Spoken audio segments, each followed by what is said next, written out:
Cool. Right now, you ready? I'm listening. Okay. Right now, we're standing here with Kevin Powell. You know, you're Can I sit down for this, dude? Sure. Yeah. Let's find a place where you want to sit down.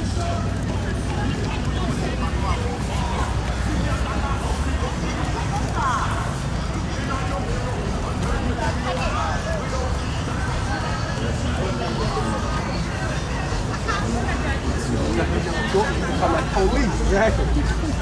Yeah, what's she doing? Where's she at?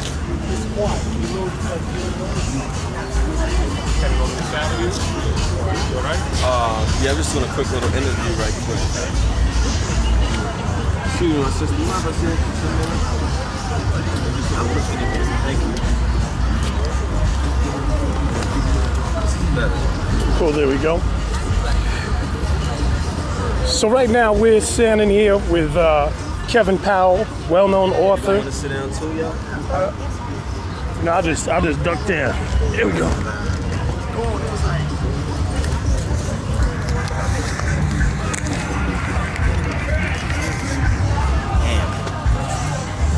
Ready? Yeah. So right now we're here in Brooklyn with Mr. Kevin Powell, well-known author, and somebody who is running for Congress.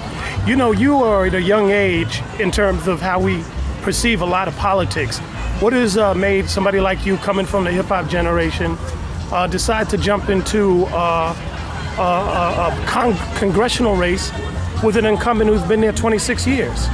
I've been an activist for 24 years, and so I've done a lot of work around the community on a regular basis here in New York, in Jersey, where I'm originally from, around the country, Katrina relief work around male development, black male development, you know, and so that's number one. You know, you never allow anyone to tell you that you can't do something if you put your mind to it. Number two, I'm running against someone who's been largely absent in the community for most of the 25 years he's been in Congress. He's missed about 1,000 votes since 1993. 1,000 votes? About 1,000 votes since 1993. He promised to bring an economic empowerment zone to Brooklyn in the late 1990s. It never happened, which is why you see the kind of mass poverty in Bed-Stuy, East New York, right around this is Fort Greene Province, where you see unemployment as high as 70-75% for black and Latino males. You know, I do a lot of work in the prisons in New York State. You know, Dannemora upstate, Clinton upstate. You know, youth facilities like Highland. Guess where most of the young people are from? Brooklyn. You know what I'm saying? We have some of the highest HIV/AIDS rate in the country in Brooklyn.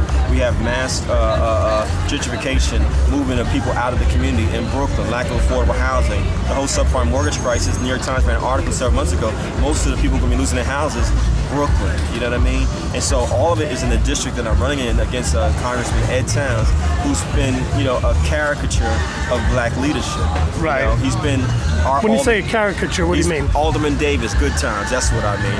Oh, Someone who only comes around when he wants to vote, when he wants to get some donations from folks, you know, who has no plan for the community whatsoever, who actually spends more time, he lives more in Washington than he does in Brooklyn. He also has a house in Florida, and he plays golf more than anything else. Let me ask you this, you know, a lot of times somebody who's an activist or even just coming out of the hip-hop generation like we are, they would say, well, politics is so dirty, it's so corrupt, it's so pervasive. Politics how can you dirty. How can you get in there and keep yourself clean? Because I'm not dirty, number one. If I wanted to sell out, I would have sold out a long time ago. I'm not that young, dude, you know what I mean?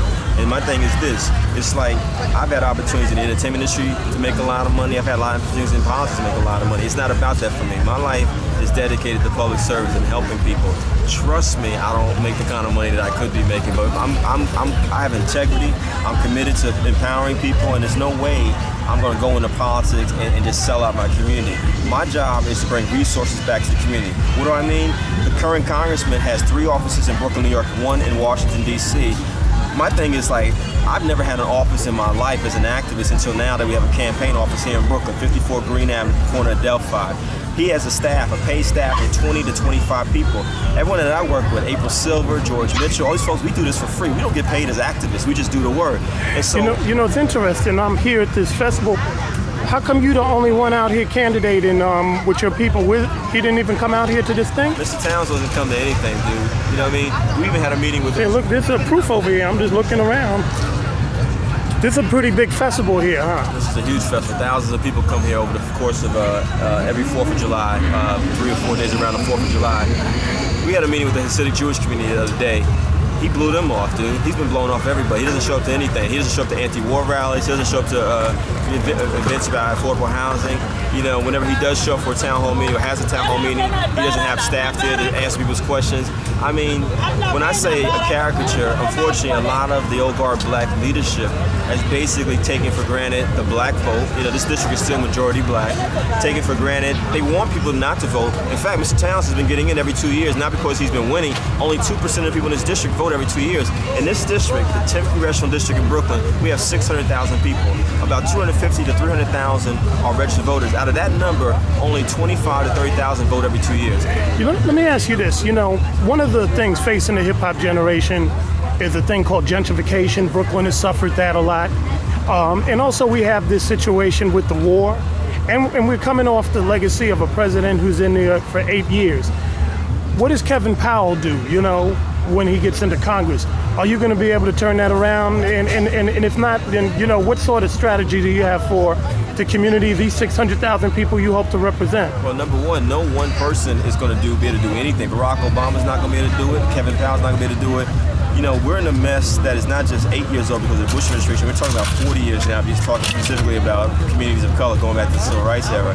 What I have to do is two things. One, work legislatively to fight for issues that are relevant to my community. For example, No Child Left Behind either needs to be fully funded once and for all because it's never been fully funded, or we need to repeal it and figure out a new way to deal with public school education. Number two, healthcare. You know, my mother, for example, is 65 years old. Like a lot of seniors, she has diabetes and high blood pressure. She spends $250 to $300 a month in prescription drugs. Luckily, she has a son who can take $250 something? Wow. $250 to $300 a month. So luckily, she has a son who can kick her money every month, so she doesn't worry about, do I eat this month or do I pay for my prescription drugs? You feel me? What we need to fight for is universal health care in this country. That's something I can do legislatively. Single-payer health care is what I really am focusing on. What we can do is stop putting this emphasis on imprisoning all these young people and put more money into social programs. Again, the school systems, arts and culture in the schools, making sure there's community centers, after-school programs, looking at models that are working around the country, like the Mentoring Center in Oakland, like the Harlem Children's Zone in New York City, and saying, how can we replicate, make sure that this Are you able to convince colleagues of that? Let me finish. That's legislative, but the other part of it, a lot of elected officials are lazy. They don't realize that just because you're an elected official, you could do other stuff. Like as a congressman, you know how many people will pick up your phone call because you're saying, you know what, Microsoft, I need you to put a manufacturing plant in Brooklyn. We know that we're in an era of high-tech, digital cameras, cell phones, all kinds of handheld units. Imagine if we put a plant on Atlantic Avenue in Brooklyn and we actually hired young people in the community to provide this service. Imagine if we said we brought food plants back to the borough. We actually lost a lot of plants in the last 25, 30 years. Those are the kind of things you can do that has nothing to do with convincing your colleagues in Washington to support your legislation. You just simply figure out creative partnerships.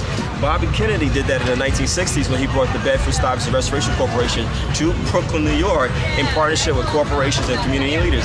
These elected officials today don't do that, you know, which makes no sense to me. So that's something that you can do that has nothing to do with battles in Congress. So you've been doing your homework on this for real, for real. Brother, I was a political science major in college. I worked on Jesse Jackson's campaigns in 1984 and 1988. I've been an activist for 24 years. I've been working with elected officials for a long time. I know the stuff they can't do. The problem with a lot of our elected officials, they have no vision and no backbone. Let's be real about it. The Democratic Party, the party I've been a part of my entire adult life, many folks, unfortunately, don't think outside the box. People can say whatever they want about the conservatives, about the right wing, about Republicans, but since the Reagan-Bush era, they have had a concrete plan and vision for this country.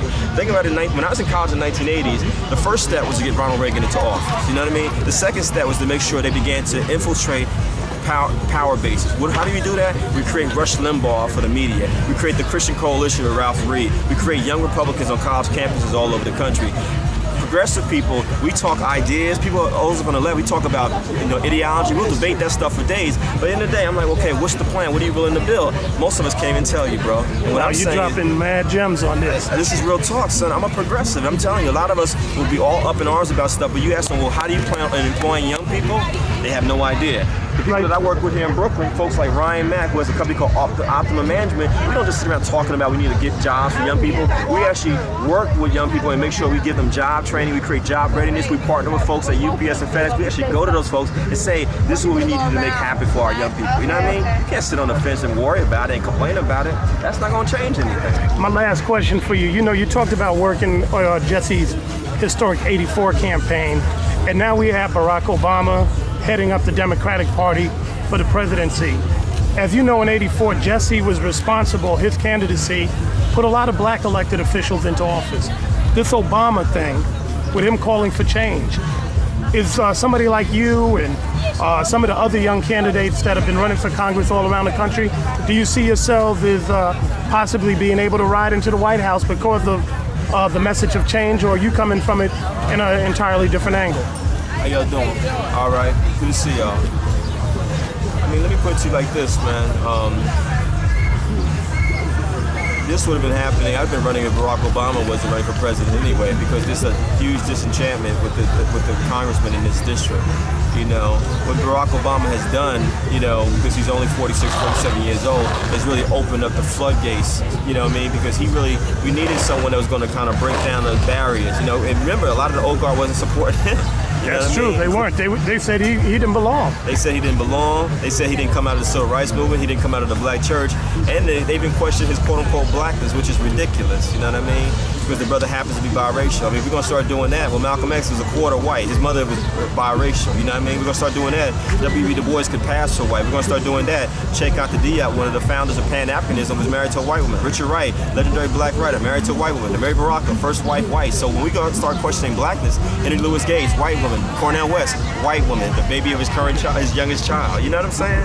And so all of that is ridiculous, man. And you know, is there a wave? Yeah, but you know what? What we're saying to people is that the focus can't just be on Barack Obama, because if he becomes president of the United States, you're going to need progressive people across the country. Again, let's go back to the right wing in the 1980s. They understood. We get Ronald Reagan into the White House in 1980. Now we've got to begin to make sure that a Newt Gingrich comes out of Georgia. You see where I'm going with this? Right. And so there's a whole wave of people that were being elected to Congress, to the state houses around the country, to state government.